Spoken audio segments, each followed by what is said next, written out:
Bonjour à tous et bienvenue dans ce numéro de Sport News, le journal du sport, diffusé le 26 septembre 2024. Voici les principales informations sportives du jour.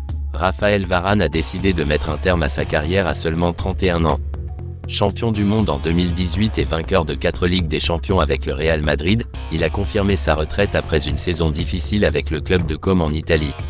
Varane, affecté par des blessures récurrentes, a exprimé sa fierté pour son parcours et a annoncé son rôle d'ambassadeur de son club. Les hommages affluent pour ce défenseur qui a marqué l'histoire du football français. L'Olympique lyonnais cherche à se relancer après une défaite frustrante contre l'Olympique de Marseille. Alexandre Lacazette, le capitaine, a évoqué la déception de l'équipe après avoir manqué un pénalty crucial. En vue du retour en Ligue Europa face à l'Olympiakos, Lacazette a appelé ses coéquipiers à tirer des leçons de cette désillusion. Une victoire en Europe pourrait aider à restaurer la confiance du groupe. Pablo Longoria, président de l'Olympique de Marseille, a exprimé son mécontentement face à l'échec des négociations concernant les droits de télévision de la Ligue 1, qui sont en dessous des attentes. Il a souligné l'importance de l'unité des clubs pour repenser le modèle économique et s'adapter à un paysage sportif de plus en plus concurrentiel, notamment face à la Première Ligue. Dans le tennis, Naomi Osaka a annoncé sa collaboration avec l'entraîneur français Patrick Mouratoglou.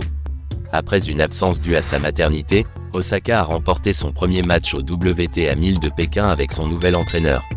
Cette nouvelle union marque un nouveau chapitre dans sa carrière, avec l'espoir de retrouver son meilleur niveau. Marin Cilic, vainqueur de l'US Open en 2014, a remporté son 21e titre en carrière lors de l'ATP 250 de Hangzhou, mettant fin à une longue période de doute après une blessure. Son retour inspire de nombreux athlètes en reconquête.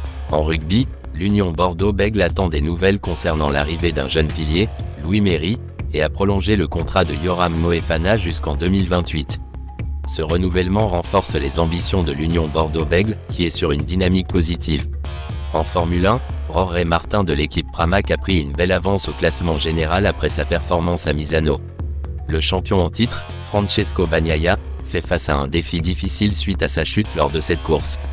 Pour terminer, Kylian Mbappé a été diagnostiqué avec une lésion au biceps fémoral de la jambe gauche, son absence se chiffrant à environ 3 semaines, ce qui le rend incertain pour le prochain rassemblement des Bleus. En Pologne, le FC Barcelone envisage une saison compliquée avec la blessure de Marc-André ter Stegen, ce qui pourrait nécessiter l'arrivée de Wojciech Szczęsny. En basket, Frédéric Fautou a été choisi pour succéder à Vincent Collet à la tête des Bleus, visant les Jeux de Los Angeles de 2028. En handball, 2 arbitres serbes ont été exclus des compétitions internationales en raison de faits de chantage. Merci de votre attention. À demain pour le prochain numéro de Sport News.